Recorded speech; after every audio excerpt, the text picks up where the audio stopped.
All right, Matt Kissane here, and we are on the phone with Kiss Army founder Bill Starkey. Hi, Bill. Hello. How are you? Fine. Oh man, That's this that's that's co-founder now. co-founder. Sorry about that, co-founder. Yes. And Jay you Evans. co-founded with Jay Evans. Jay Evans, and it's so cool, man. I we accidentally stumbled upon each other by a post that I inadvertently put up on a Kiss fan page on Facebook. I think it's called Podkissed. Oh yeah. And I was asking anybody out there if they had seen the new movie about Neil Bogart called Spinning Gold. Yeah. And somehow your name came up in that because allegedly during the film, Neil Bogart in the film takes credit for starting the Kiss Army. Uh-huh. And of course, there's an outrage by Kiss fans, like, hey, wait a minute, I know the guy. His name is Bill. He lives in Indiana somewhere, and so anyway, we're going to get down to business here. We're going to be talking to Bill Starkey about the very early formative years of the Kiss Army back in the 70s. I am excited. This is Matt Kissane. Bill has never been on my show before. I was talking to him briefly yesterday, and I told him that I have only had one member of the Kiss family on my show. That was Lydia Peter Criss's ex-wife, who supposedly the song Beth was written for. That's correct. I think that's correct. Yeah. That's correct. Hang on a second. I have her book. I have her book right here in my hands.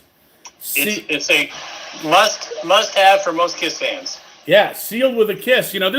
This came out. It was sort of almost a companion. I remember Kiss put out a book, like 400 or 500 pages back in the late '90s, early 2000s. And this is almost like a companion piece. This is like Lydia was just like, well, you guys put out that book. Well, guess what? I got like hundreds of other pictures that no one has seen also. I'm going to put mine out, right? Yeah.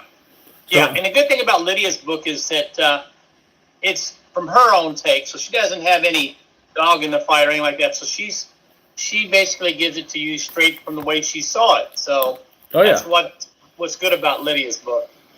That is so cool because, when I was interviewing her, she still has some kind of disdain for Peter. They obviously they're no longer a couple. And I can do my impersonation right now of Lydia, who has a thick Brooklyn accent. Peter is a liar. But I know that you're personal friends with Lydia, and she was nothing but nice to me. Very accommodating. She did a great job on my show, but I just thought it was funny when she was kind of like trash talking Peter still. Well, yeah, you can't be married to somebody like that and then, later on in life just not have an opinion about things like that. So, Exactly. I think she handles it pretty well myself. I mean, Yeah. Oh, yeah. Well, listen, man, let's move on. Now, let's go back. This year is going to be the 49th anniversary of Kiss's first album. And then, of course, in 2024, next year will be the 50th anniversary of the release of the debut Kiss album, just called Kiss. Most Kiss fans are aware of this fact. And so you and I are going to be talking about what happened in your neck of the woods out there in Indiana when some radio stations were not putting on any Kiss records, and when they did, they were not the songs that you guys wanted to hear. Is that correct? That is correct. And so you guys, so go ahead. I'm going to let you tell the story, Bill. Go ahead. I had seen my first exposure to Kiss was we had a weekly insert in our Terre Haute paper, and I was it was a Friday morning, and I opened up the thing, and there was a picture of Gene in there, and I don't know what you think when the first time you see Gene and all this makeup and all that, and so I thought it was pretty surprising that Kiss would be on with Foghat on In Concert, and I forgot about it. But then later on Friday evening, to watch In Concert just to see Foghat, and Kiss and I was so blown away by them. I thought they were this English glitter band that I had not heard about that must have had a cult following. And my dad was an expediter for Columbia Records in Terre Haute, where most of the vinyl was shipped, and he was on the Warner Brothers account. And it just so happened that I asked him about the Kiss album, and he was able to find it, and he brought me for free. And Jay at the time, Jay Evans, who was also very into rock and roll as much as I was, Jay also got the album. And I think the cool thing about Jay's album is I think Jay's album does not have Kissing Time on it, and which means his is probably more of a earlier pressing than mine. So we both were Kiss fans, and then, of course, I listened to a lot of different rock and roll, and my dad worked for the Warner Brothers account, so he would get perks. So he asked me if I wanted to go to my first rock concert, and I said, sure. And he said, Deep Purple was going to be in Indianapolis, and of course, he sold a lot of their records through Warner Brothers. He asked me if I wanted to go. And I said, sure. Well, he beat around the bush, and before too long, I guess, the concert sold out, and we weren't able to get tickets. And then Dad said, well, would you mind if we just went to see Kiss? And I said, sure. So we went to Evansville to see them on a Sunday night, 1974, and they were on a twin bill with, there was a couple other bands. There was, I think, Point Blank and ZZ Top. And ZZ Top was supposed to be the headliner. Well, when we got there, the will call was supposed to have our tickets, and they didn't have them. So my dad felt bad about it, so he drove around in his car, and he looked for anything that had a Kiss album for sale, like at a Kmart or something, so he could find an address or a contact to call about these tickets. So mind you, this is a Sunday night. And I think the next time he went back to the window after, his futile search through Evansville streets, the lady felt sorry for him and says, I'm just going to let you in. And, me and my brother got in and with my dad, and we sat there. And at that time, the opening act, Point Blank, was just finishing. And, of course, Kiss came on, and they just blew me away. And my dad actually liked them, too, even though he wasn't a fan of metal. He enjoyed how they, their energy, and I think how they got the crowd on their side. And then when ZZ Top came on, it just wasn't the same kind of momentum. And my dad turned to me and says, have you seen enough? And I said, sure. Well, it was a Sunday night, night before school. And so we drove back home, and the next morning on the bus, I was a little sleepy. And, of course, as soon as I got up there, I turned to Jay, and I said, Jay, I saw Kiss in Evansville last night, and they were unbelievable. And he said, well, he goes, how many other concerts have you ever been to? How can you compare it to? Because Jay had been to a lot of concerts. Yeah. And I said, well, I haven't been to any other shows. And he says, well, maybe that's kind of why you're so hyped up about this. And I said, well, you could be right. Maybe, okay, So then it just so happened 3 weeks later, my dad was bragging to my mom, and we were looking at the Indianapolis paper because it said Kiss was playing Christmas Jam with a bunch of other bands here in the convention center. And it was like a 5-hour concert marathon that was like in between Christmas and New Year's. And the headliners were REO Speedwagon, who was very popular. Matter of fact, they're from your neck of the woods in Illinois. Yeah, oh yeah. And they were the headliners, and they had some hits out, and they got a lot of airplay. And we went to see them, and the crazy thing was all these other bands, I think Rush was supposed to be there. They didn't show up. Quicksilver Messenger Service, a psychedelic San Francisco band, and another band called Hydra. And Kiss came on after REO Speedwagon, the headliner, was finished. And the guy in REO said, stay tuned, fans, because Kiss is coming on. Well, it was past midnight, and this is going into Sunday morning. And my mom was already edgy because we've been sitting there since 5 in the evening. And I said, let's stay here because this is who I want you to see. And, of course, again, Kiss came out and blew us away. And it was just and again, unfortunately for that one, though, my mom didn't let us stay for the whole show. Yeah. And, so we had to go home. And, again, I went to saw Jay in school the next day. And I said, I saw Kiss again the second time. I said, they're the real deal. Yeah. And so Jay was interested by then because, we both liked their albums. And I think this was December still. And my father had an unfortunate accident and was in the hospital.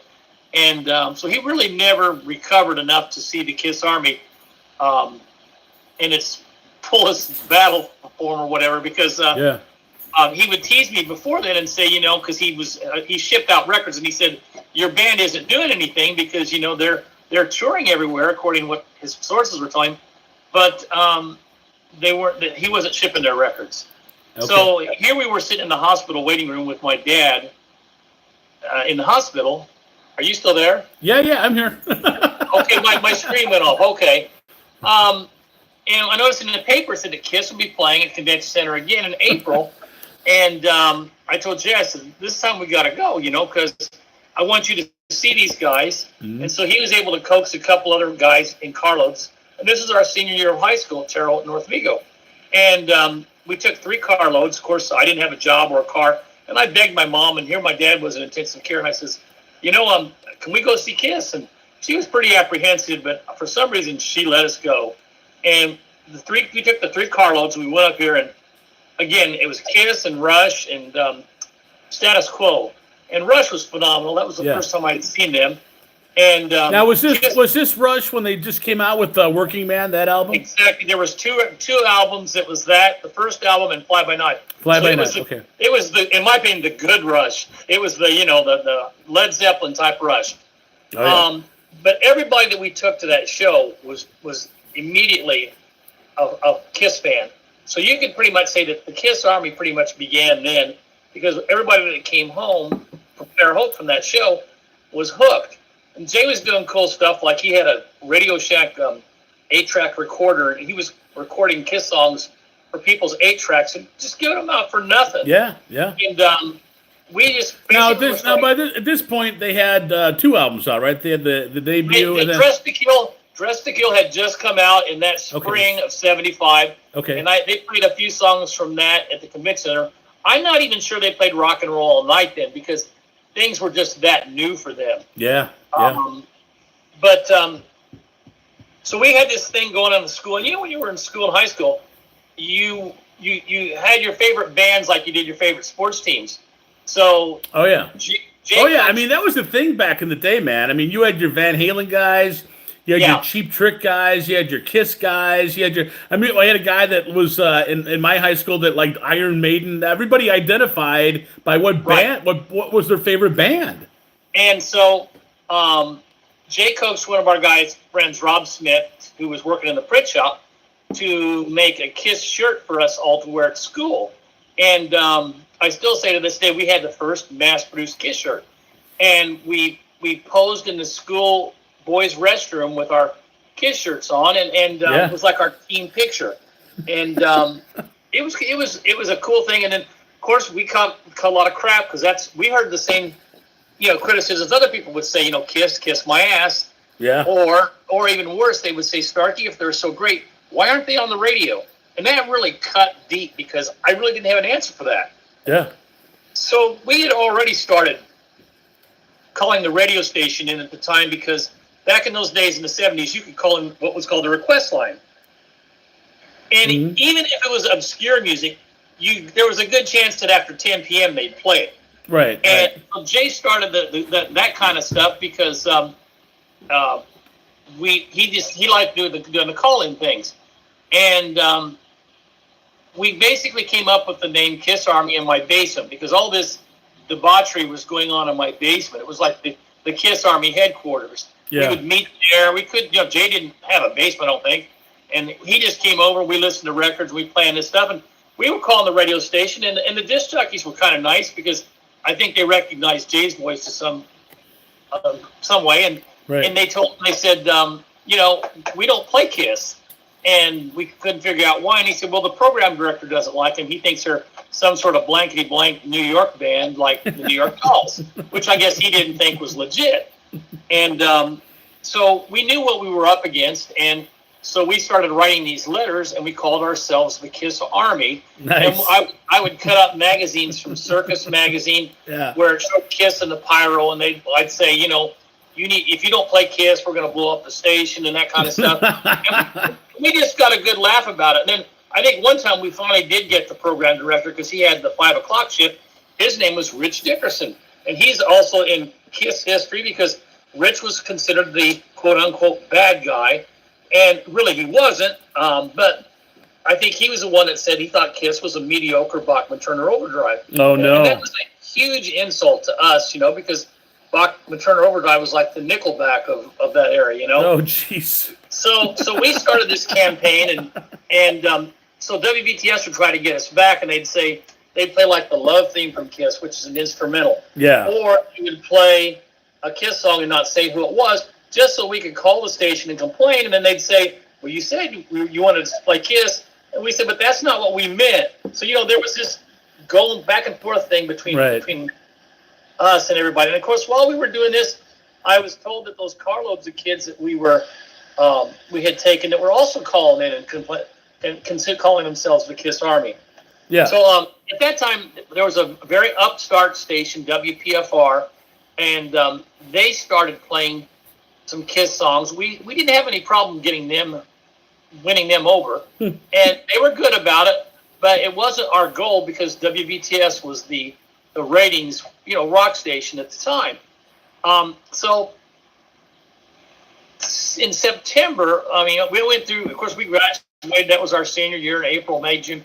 Summer rolled around, and, Jay was getting ready for college, as were some of these other guys. Well, here I was with no job and nothing else to do. And lo and behold, in September, Kiss Alive comes out. And I thought, well, this is really good because it's actually got an example of how Kiss plays live, something that we've always known about, but you just didn't get that same effect coming from the studio albums. No, you didn't. So Kiss Alive came out, and eventually there was a groundswell, I think, as far as the band they were definitely getting more music played on WPFR, but they still had yet to get into WBTS. But I do remember once one of the disc jockeys called my house and said, hey, he goes, could you bring your records over to the station? We're going to make copies of it for airplay. And I said, well, what happened to your original copies that Casablanca sent you? And he said, well, we threw them away. That's pretty stupid. So eventually, we find out in September or late September that Kiss is coming to Holman Center in November. Yeah. And we were getting a lot of concerts back then. We had Chicago, the Doobie Brothers, and Errol Smith, and Leonard Skinner, and all these bands, but none of them sold out. Only one band or person sold out, and that was Elvis Presley. Okay. And that was May of '75, which was a few months after we left our last indie show. Yeah. So Rich had this great idea. Rich Dickerson, the program director, he got a hold of me and he says, he goes, those stupid letters that you were writing calling yourselves the Kiss Army? He said, why don't you write them, a whole bunch of them, like in advance, and 2 or 3 weeks before the start of the concert, I'll read them over the air at 5 o'clock, which is our peak ratings hour, and we'll call it the Kiss Army Letter of the Day. Well, I thought this was really cool, but unbeknownst to me, Rich was like the Howard Stern before Howard Stern. He could rip you apart on the air easy, and back in those days, he could. So I could write a letter, and he'd say the Kiss Army was a bunch of morons, and they didn't know they had the intelligence of a 3-chord song or whatever. And it was getting pretty bad between the two of us. And then I was doing really stupid stuff, like I was saying that Kiss was better than the Beatles or the Stones or Led Zeppelin. Yeah. And I was just going to try to one-up him as much as I could. And this went on for a couple of weeks. Well, eventually, we did this crazy trick where we had Jake had coaxed a couple of my nieces, or a couple of my nephews, and a neighbor kid to paint up as Kiss, and we would take them through our one and only mall, and we called them the Unknown Soldiers of the Kiss Army. Yeah. And we just do it just to see what kind of reaction we could get out of people, and it was pretty funny. And then one day we decided to go by the radio station just to torment whoever the disc jockeys were on the air. Well, we did it one night, and I remember the disc jockey said something like, well, the Kiss Army's outside the station like a horde of painted devils. And, we got a big kick out of hearing that. Wait, were you guys all dressed up? You guys had the makeup on? Just the 4 guys, just our 4 young kids. Did you guys were you wearing the makeup, though? Oh, yeah, they had the makeup on. They were perfect. I had pictures of them. They were pretty realistic.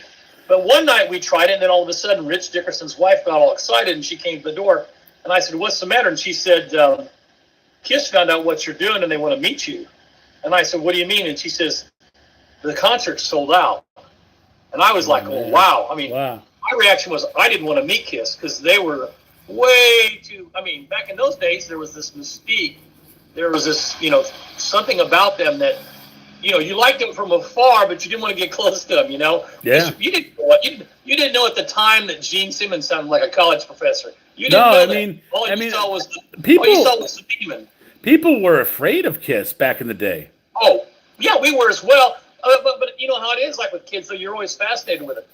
So Yeah. what happened, I guess, was Kiss's people were smart. Bill Aucoin was brilliant as far as promoting the band, and he asked the people at BTS and the other places. He said, "We hear that Kiss sold out, and the other bands didn't sell out, and yet they were getting all the airplay. What do you attribute that to?" The difference in all the guys could come up with was something like, he said, "Well, these crazy kids calling themselves a Kiss Army have been writing letters since since the spring." The Kiss And Army. Coin's people just went, "That's it. That's what we need. It's the Kiss Army." Because I was told that back in September, Coin had already made a deal with Marvel Enterprises for a Kiss fan club. The only deal was they didn't have a name, and that all started it. Then all of a sudden, I'm getting daily calls from Coin Management's Rocksteady Alan Miller, and we're planning Kiss's arrival and the start of the Kiss Army and all kinds of stuff. And I mean, my head was, here was a guy who didn't have a job or a car, and I was just, all this stuff was coming real fast. Oh man! I know it was kind of tough for Jay because he was in his beginning year of college, and it's hard for him to keep up with things as well. And I think he was like going, "Well, is this going to be a job for us, or do I need to stay in school, or whatever?" And that's where the story starts from right there. I love it, man. That's a great story. We're talking to Bill Starkey. Well, at least you didn't say Mike Sharkey. No, I have Bill Stewart is a guy that owned a golf course in Paw Paw Lake, Michigan. And when we were kids, we used to goof around on the golf course, and he would come out and yell at us. We were kids. But all right, talking to Bill Starkey here, co-founder of the Kiss Army, and we're going back. You guys have had everybody. I mean, back in that era, everybody knows the Kiss Army. The first time that it actually appeared on any type of Kiss album or anything was 1976 Destroyer album. And the inner sleeve that you would pull out and the record would be in, one side was it all the lyrics? Was that what it was? I think so. It was just the lyrics to Shout It Out Loud. Shout It Out Loud. And then the other side was the Kiss Army logo. Uh-huh. And how you could sign up for the Kiss Army and become a member of all that stuff. And then they would send you a card. You'd be a card-carrying member of the Kiss Army. That's right. the greatest rock and roll fan club ever. I think I brag that it should be in the Rock and Roll Hall of Fame because I think it's right up there with the Grateful Dead has the Deadheads, Jimmy Buffett has the Parrot Heads. Yeah. I think the Kiss Army is the greatest. I have to laugh because I think Jay did an interview one time and they asked him, he said, "What's special about the name Kiss Army?" And he says Kiss Fan Club sounds like it was for pussies or something. So now, after all this happens, the Kiss Army becomes a huge national and then international thing. Are you guys are they taking care of you guys a little bit when they come through Indiana? Are they giving you some kind of VIP stuff? Or? No. No. I mean, that probably stopped in 1977, I think. Oh, okay. Kiss has gone through a lot of things, different managements, a lot of just personnel changes in the band and all that. So, are there any perks? No, and I don't expect them to be because I don't know of anybody else on that level that's getting anything. I mean, as a matter of fact, the band and I kind of conflict on the story of the Kiss Army. They like to tell the story about the kids surrounding the radio station, which is a very cool, dramatic tell-all of how they view the Kiss Army. And I always tell people that kids did surround the radio station, and it was the time when the band came to Terre Haute and played disc jockeys at that station. Yes, kids did surround that station because they knew Kiss was there. It was a big thing. Yeah. So Kiss, the kids did surround the radio station. It's by that time we had already won the war. Right. You guys have been mentioned, though. I mean, I remember vividly watching the Kiss Behind the Music on VH1. I think it was Yeah. like around 1999, 2000, somewhere in there. Hmm. And they did talk quite a bit about how you guys surrounded the radio station. You came up with the Kiss Army. And then, of course, they interviewed you, right? Yeah, they did briefly, and I drove up to Chicago for that one.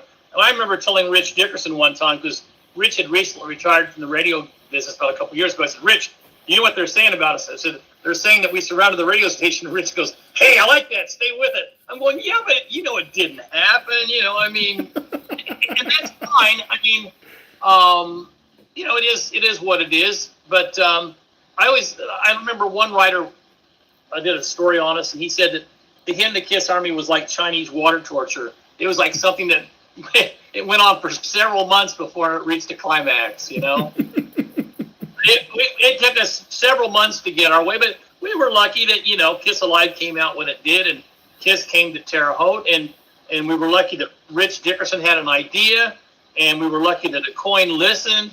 So, I mean, there was a lot of luck involved, but I don't know that there's any perks out there for anybody I don't know. I mean, if there are, I don't know about it. So I think there's a difference between being a Kiss fan and a Kiss consumer, and they're more interested in the Kiss consumer. So that's how bands stick around for a while. Well, it's always interesting to hear these early Kiss stories because there's so many. I mean, I remember the one about Cadillac High School, where they had Kiss Day, and everybody in Cadillac, Michigan, all the teachers and all the members of the board of trustees and the mayor and everybody all dressed up like Kiss, and then they had a big parade for Kiss and all that stuff, and then Kiss did a concert for the Cadillac High School, and they were actually gonna make a movie about that, Bill, back probably maybe 10 years ago. It was called Cadillac. And I was really excited about it because I'm not too far from there. And I was trying to get a part in the film. I'm an actor and all that stuff. So, but I guess it never came to fruition because the one thing about the guys in Kiss, man, they're real protective of their rights and their images and all that and their music. So, well, listen, I am interested to find out. Are you going to go see this new movie called Spinning Gold about Neil Bogart? We'll see. Right now, it's not playing here. I'm all for it. I wish that was one person I wished I had met in my time. I never met Neil Bogart. So I think it's a movie about him is long overdue. He's a legend. But we'll see. But as of right now, it's not playing here in Indianapolis. I was wondering, did you say you met Bill Aucoin? Oh, many times, yeah. Bill seemed like a pretty personable guy. Did you like him? He was a good guy. Yes, he was very professional. I have nothing but good things to say about Bill. Am I a little annoyed that the Kiss Army wasn't operating out of Terre Haute like his associate Alan Miller promised me? Yeah, I am to a certain degree. But again, things happen for a reason, and that's why it's called the music business and not music friends. Well, you're right about that, man, because they saw an opportunity when Kiss started taking off and when Alive came out in, what was it, like the spring and summer of 75, and Kiss just blew up into the stratosphere with Rock and Roll All Night, and then the Destroyer came out, and Beth was a huge, just an enormous hit, They were like, boy, we're going to sell a lot of Kiss merchandise through this fan club, so... Yeah. It turns into a whole money thing, and you're right. It's a show business, and but I'm impressed with all the people that want to know your story, and they want to know the origins of the Kiss Army, guys like myself, and I'm fascinated by it. I'm fascinated by you, Bill, and you've been on so many podcasts. We talked about this last night, and it's just awesome that the legend just keeps growing. It just never ends. I still think, even if you're not a Kiss fan, the Kiss Army story in itself is a story about fans and a couple of Wayne's World kind of guys in their basement who like a band and they end up meeting the band and, going along for the ride. I mean, it's a great story, even if you're not a Kiss fan, if you're a Van Halen fan or whatever, because that kind of stuff just doesn't happen anymore. And maybe that's the kind of stuff Kiss needs to get credit for, is that, they reached out to a fan and was listening to what a fan was doing, and here it is 50 years from now. I'm 66 years old. I'm getting ready to retire soon. And it's funny that my students can still go on podcasts and look at my YouTube stuff and they're just surprised by all this stuff. Oh, absolutely. You know, the fascinating thing about it is we were talking about when Kiss did the reunion tour back in the '90s, and they actually, I forgot to talk about this with you last night. They actually made a movie, a full length movie called The Detroit Rock City, and I don't know if you ever saw that or not. Did you see Detroit Oh yeah, Rock City? I saw that. I'm pretty sure they mentioned the Kiss Army once or twice in there. Am I right? they did. And when we saw that movie, we thought it kind of was patterned after what we did as far as the Kiss Army, because Yeah. the kids in the film are a lot like us. Oh yeah. And that was kind of a neat thing. And now that one movie I did go out and see as soon as it came out, because that was the only time Kiss had ever done anything that was associated with a film. Oh yeah. So You know, that was one of the things I went out to see. It's different in the Bogart movie in that the Bogart movie is more a movie about him than about Kiss. right, exactly. But I mean, it wouldn't have gotten made if it hadn't been for Kiss. I mean, the other bands were popular, Village People and Donna Summer and Parliament Funkadelic. But I mean, Kiss was the main band on that record label on Casablanca. You know. Yeah, I think in some ways, I think people said when they saw the movie, they said it was like Donna Summer had saved Casablanca Records. But in my opinion, Kiss had saved Casablanca because Kiss's success came before Donna Summer's. Well, I mean, you know, it brings up the whole topic of, back in those days, you couldn't be a rock and roll fan and a disco fan. You had to be one or the other. Oh yeah. And then it all came to a big head in the summer of '79 with the disco demolition at White Sox Park with Steve Dahl, the radio guy here in Chicago. I mean, that was sort of that was like kind of like the nail in the coffin for disco.